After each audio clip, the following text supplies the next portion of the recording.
Центр притяжения гостей. В дни универсиады улица Баумана засияла новыми красками. Приезжих художников заиграла этническими мотивами уличных музыкантов. Своеобразная культурная универсиада в масштабах одной улицы. Многочисленные туристы из всех уголков мира ежедневно прогуливаются здесь. Альбина Асылгараева и Диана Богомолова тоже накануне вечером вышли в свет бауманских фонарей. Сегодняшнюю прогулку мы решили начать именно отсюда. Уже с самого начала нас встречает необычный ансамбль. Итак, послушаем их музыку вместе.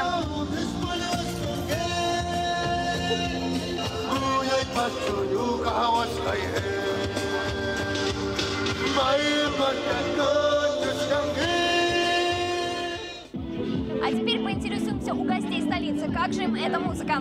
Здравствуйте, девушка, скажите, пожалуйста, как вам музыка вот эта необычная? Здравствуйте, на самом деле до глубины души вообще эта музыка замечательная. Я ее услышала, наверное, полгода назад, и когда проходила, они сразу привлекли мое внимание. Именно у этих часов влюбленные считают минуты до долгожданных встреч. Именно по ним казанцы сверяют свое время. Отчет времени на этой части улицы Баумана ведется вот отсюда. Здесь нулевой километр. Этот символ уже стал своеобразной достопримечательностью улицы Баумана. Вот здесь гостей провожает символ универсиады Юни. Здесь люди обычно фотографируются. Ну, вот примерно так.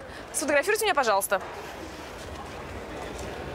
Юни не только провожает, но и встречает всех гостей столицы. Продолжим нашу прогулку.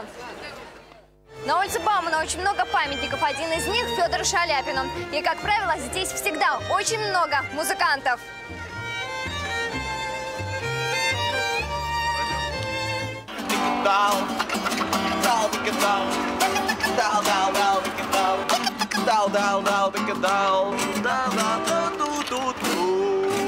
По-украински знаете как? Нет. И вы тоже. Вот такой вот украинский Слава финал. Украине! В эти дни в столице можно встретить очень много иностранцев. Спросим, как им город. Hello, guys. What do you think about this city, Kazan? I love it. Я первый раз в России. Это очень красивый город. Я влюбился в него. Лето проходит у нас потрясающе. Я была пару лет назад проездом. Вот, и за буквально даже эти пару лет Казань изменилась, причем изменилась в лучшую сторону. Здесь очень много людей. Все они дружелюбные и открытые. Это великолепная улица. I love Russia. Yes, good job. Very good job.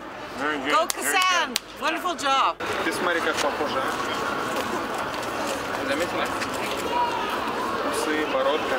Спорт на этой улице налицо. Участники универсиады и туристы останутся не только в памяти, но и на холсте. Уличные художники к услугам всех желающих. Из иностранных, кстати, они более скромные. Они почему-то не рисуются. А вот вчера я рисовал героя России. Тому, что происходит сейчас в Казани, действительно позавидовала бы любая европейская столица. Универсиада поделила историю Казани на до и после. Если сейчас нас греет огонь универсиады, то, возможно, в будущем в третьей столице зажжется олимпийский огонь. Диана Богомолова, Альбина Асылгараева и Ленар Кузиахметов. Столица.